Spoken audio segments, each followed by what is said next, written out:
ஆட விடாம அப்பாடி சாமி உங்ககிட்ட என்னால் கேம் ஆட முடியாதுடா, என்னை விட்டுருங்கடா, என்னடா இப்போ உங்களுக்கு ஆமான் சாமி போடணுமாடா, போட்டுறேன்டா, கேப்டன்ஷிப் ஓகே சொல்லணுமாடா, ஓட்டிங் பண்ணணுமாடா, போட்டுறேன்டா, உங்கள் ஜால்ரா கூட்டத்துக்கு எஸ் சொல்லணுமாடா, போட்டுறேன்டா, என்னை விட்டுருங்கடா, டார்ச்சர் பண்ணாதீங்கடா அப்படின்னு அந்த பொண்ணு வந்து உங்கள் காலில் விழணும். அதுதானே அந்த கேமை விட்டா போதுன்னு விஜயநந்தினி மாதிரி ஓடி போயிடணும். அதுதானே உங்கள் பிரச்சனை.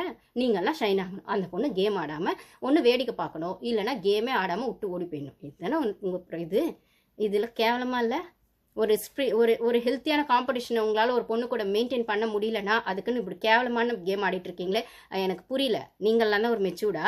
நீங்களாம் தான் ஒரு ஆங்கரிங் பண்ணுறீங்களா? சபரி மாதிரி ஆளுங்க, கனி மாதிரி ஆளுங்கள்லாம் எவ்வளோ பார்த்துட்டு வந்திருப்பீங்க லைஃப்பில், எவ்வளோ எக்ஸ்பீரியன்ஸ் உங்களுக்கு இருக்கும், எவ்வளோ வெற்றியை பார்த்துட்டு வந்திருப்பீங்க. ஒரு காம்படிஷனாக எப்படி இருக்குன்ற அந்த ஒரு ஸ்போர்ட்ஸ்மேன்ஷிப்பே இல்லையா? இப்படி தான் கேவலமாக ஆடுவீங்களா முதுகில் குத்தி? என்னடானா பாட்டில் ஒழிச்சு வச்சிடுறீங்க, அதுக்கப்புறம் அந்த பாட்டில் கேட்டு ஒரு பிரச்சனை பண்ணுறீங்க. அப்புறம் கனிக்கு வந்து நாமினேஷன் கொடுத்த சுபிக்ஷா கிட்ட ஒன்று பேசுகிறீங்க. அப்புறம் வந்துட்டு அதே வந்து பாருக்கு எதிராக திரும்பும்போது உங்களுக்கு அது சட்டிலாக போயிடுது. அப்புறம் வியானாவையும் உங்கள் பக்கம் வலிக்கிறதுக்கு அந்த பொண்ணை டார்ச்சர் பண்ணுவீங்க. இப்போ அந்த பொண்ணு ஆமன்சாமி போட ஆரம்பித்தோடனே அந்த பொண்ணு டார்ச்சர் பண்ணுறதை விட்டுருவீங்க. இன்னைக்கு ஃபர்ஸ்ட் பர்ஃபார்மரில் அடி நடிக்க போகிறீங்க பாருவையும் கமருதீனும். அதுதானே உங்கள் பிளானு? மொத்தம் உங்கள் கேப்டன்ஷிப்பில் உங்கள் குரூப்புக்குள்ளே இருக்கவங்களே வந்துட்டே இருக்கணும்.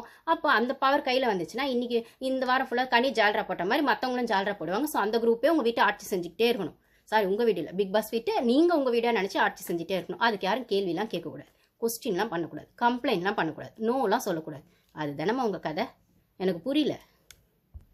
அதுக்கப்புறம் அந்த இவர் அந்த வினோத் வந்து அந்த மரத்துக்கு புடவை கட்டி விட்டா கூட இவர் வந்து வழிவார் திவாகர் அப்படிலாம் சொல்கிற இடத்துல அவர் வந்து அதை பேச்சை கேட்டோன்னா அவர் திவாகருக்கு அப்படியே செல்ஃப் ரெஸ்பெக்ட் அப்படியே வந்துருதாமா, டிஸ்ரெஸ்பெக்டாக பேசுகிறாரோ அப்படி இப்படின்னு. இவர் நடந்துக்கிற கதை ஊரெல்லாம் அங்கே கிழியுது, ஜொல்லு விட்றாருன்னு சொல்லிட்டு. அதனால உள்ளே பேசின இவர் ஒருத்தர் வினோத் பேசினதால தான் இவர் கௌரவம் குறைஞ்சிச்சாமா, சிந்தி போயிடுச்சாமா. அதனால போனேன் உடனே வந்து சபரிலாம் வந்துட்டு அப்படியே திவாகரை உள்ளே கூப்பிட்டு போயிடறாங்க. ஏற்கனவே நீங்கள் திவாகரையும் பார்வதி எப்படா பிரிக்கலான்னு பார்க்குறீங்க. இப்போ இந்த இடத்துல இந்த சான்ஸை யூஸ் பண்ணி நல்லா திவாகரை உசுப்பேத்தி விட போறீங்க. போய் உட்காந்து அந்த கலையை கூட உட்காந்து பேசுறது, மற்றவங்க அரோரா கூட உட்காந்து பேசுறது அப்படின்ற மாதிரி பண்ணிட்டு இந்த இடத்துல வினோத் அப்படி பேசினாரு, திவாகர் வினோத் கூட சண்டை போடுவோம், வினோத்காக கமருதீன் வரும். அந்த சண்டை தான் நைட்டு ஃபுல்லாக அந்த மாதிரி ஆச்சு. இது எப்படியே நாளைக்கு எபிசோடில் வரும். உள்ளன்னு பார்த்தா ஒன்றுமே இல்லை. ஆனால் இதெல்லாம் ஆரம்பிச்சு விட்டது யாருன்னா விக்கல்ஸ் சுபிக்ஷாவும். இதெல்லாம் இவ்வளோ நடக்குது அந்த பஞ்சாயத்து போது யாருமே போய் என்ன எதுன்னு அந்த பொண்ணு கேட்கல.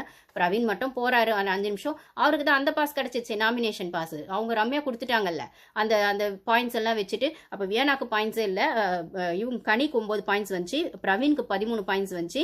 அதுக்கப்புறம் சபரி 5 பாயிண்ட் எடுத்து அதில் வந்து கனிக்கும் கெமிக்கும் வேற கொடுத்துட்டு அதிலே தெரியல பச்சையா குரூப்பிசம்.